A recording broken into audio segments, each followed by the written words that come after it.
Welcome to V family creations. நீங்கள் எல்லோரும் நல்லா இருக்கிறீங்களா? நானும் நல்லா இருக்கிறேன், நீங்களும் நல்லா இருக்கணும். இன்றைக்கி புதினா பூரி பண்ண போகிறேன். நம்ம வீடியோக்குள்ளே போகலாம். அப்புறம் உருளைக்கிழங்கு மசாலா. ஒரு பெரிய உருளைக்கிழங்கு எடுத்திருக்கேன் நான். அது நான் வேக வச்சுட்டேன். நான் தோல் எடுத்தாச்சு.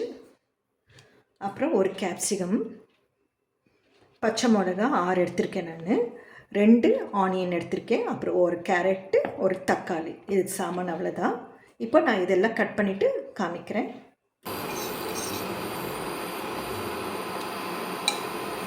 கால் ஸ்பூன் ஊற்றிக்கலாம். ஆயில்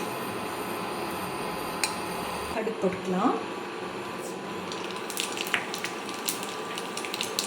கடுகு 1 ஸ்பூன் போட்டிருக்கேன். உளுத்தம் பருப்பு 1 ஸ்பூன் தான்.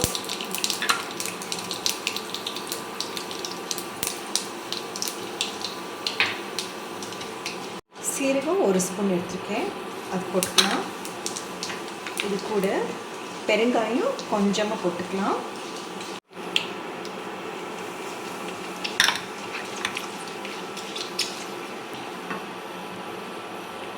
இப்போ இதில் வெங்காயம் போட்டுக்கலாம்.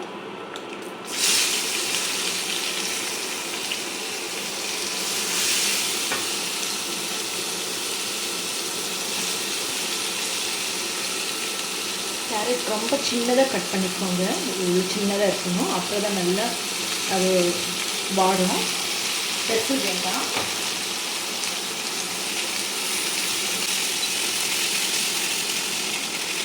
மஞ்சள் போட்டுக்கலாம், 1/2 ஸ்பூன் போட்டுக்கலாம்.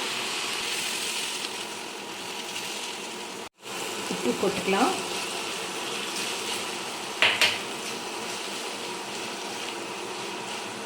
க்ளோஸ் பண்ணிடலாம். ஓப்பன் பண்ணிக்கலாம். இதில் கேரட் போட்டுக்கலாம். கொஞ்சம் ஆனியன் வாடினதுக்கப்புறம் காய் போட்டுக்கலாம். இது கூட நம்ம பச்சை மிளகா இருந்துச்சு சொன்னேன் இல்லைங்களா, பச்சை மிளகா தக்காளி 2 மிக்சியில் கிரைண்ட் பண்ணியிருக்கேன் நான். இது போட்டுக்கலாம். ஏன்னா பசங்க பச்சை மிளகா அப்படியே தூக்கி போட்டுருவாங்க இல்லையா, இதுனா தெரியாது.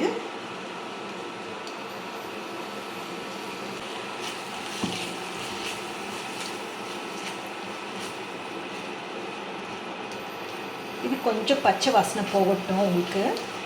அப்படியே க்ளோஸ் பண்ணி வச்சிடலாம். ஓப்பன் பண்ணிக்கலாம். ஓப்பன் பண்ணியாச்சு. இப்போது உருளைக்கிழங்கு போட்டுக்கலாம். அதில் இது போட்டதுக்கப்புறம் இப்போ நம்ம தண்ணி ஆட் பண்ணிக்கலாம். 1 டம்ளர் தண்ணி ஆட் பண்ணிக்கலாம்.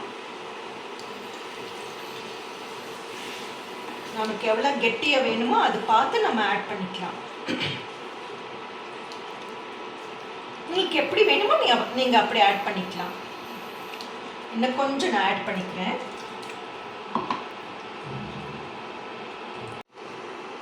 இது ஒரு கொதி வரட்டும்.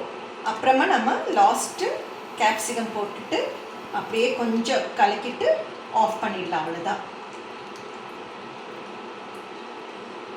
கொஞ்ச நேரம் ஆகட்டும். உள்ளதாங்க. இப்போ ஆஃப் பண்ணிடலாம். போதும் ஆஃப் பண்ணிடலாம். க்ளோஸ் பண்ணிடலாம். அப்படியே இருக்கட்டும். இன்னொரு வேலை செய்யலாம். பூரிக்கு செய்யலாம்.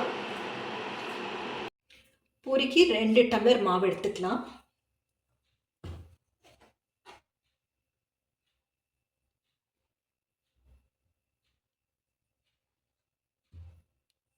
ரெண்டு டம்ளரு.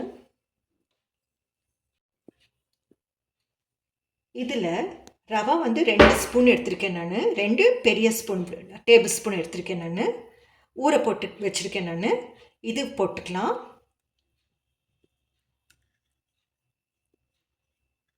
ரவா எதுக்குன்னா நல்லா உப்பி இருக்கும், அப்படியே உங்களுக்கு இருக்கும், கொஞ்ச நேரம் அப்படியே இருக்கும். அதனால் இது தேவைக்கேற்ப உப்பு.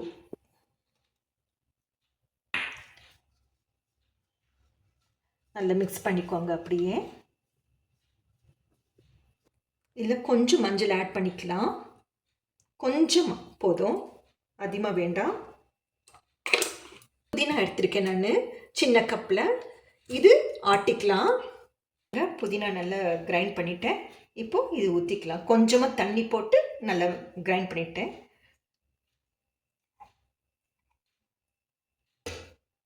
அதிகமாக புதினா போடாதீங்க, அப்புறம் ரொம்ப கசக்கும் உங்களுக்கு.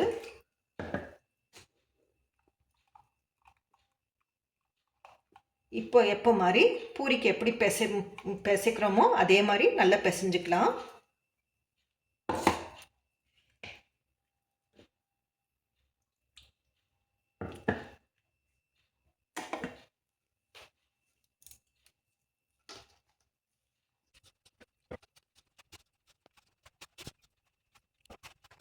இப்போ பிசைஞ்சாச்சு.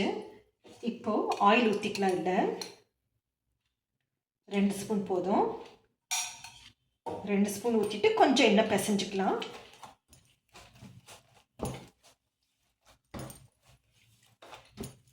பிசைஞ்சிட்டு அப்புறம் உருண்டை வைக்கிற வேலை தான். சின்ன சின்ன பால்ஸ் பண்ணிவிட்டு பூரி பண்ணிக்கலாம். நம்ம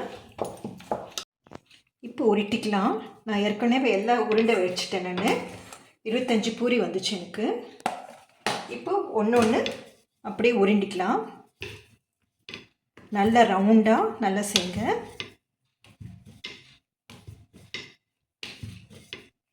ரொம்ப சன்னமாகவும் இருக்கக்கூடாது, மீடியமாக இருக்கணும். அப்போ தான் உங்களுக்கு பூரி நல்லா உப்பும். அதிகமாக மாவும் எடுத்துக்காதீங்க, லைட்டாக டஸ்ட் பண்ணிக்கோங்க. கொஞ்சமாக, இவ்வளோ போதும்.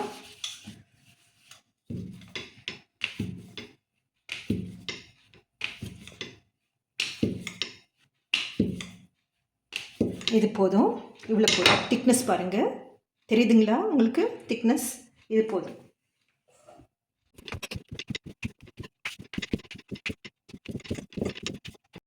நான் ஆயில் ஊற்றியாச்சு வடைச்சட்டியில். இப்போ நம்ம பூரி சுட்டுக்கலாம். நல்லா உப்பி வரட்டும்.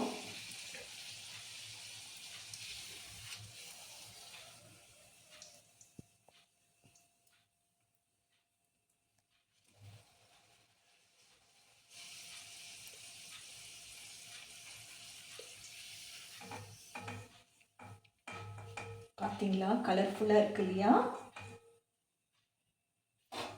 நெக்ஸ்ட் போட்டுக்கலாம். நிதானமாக போடுங்க.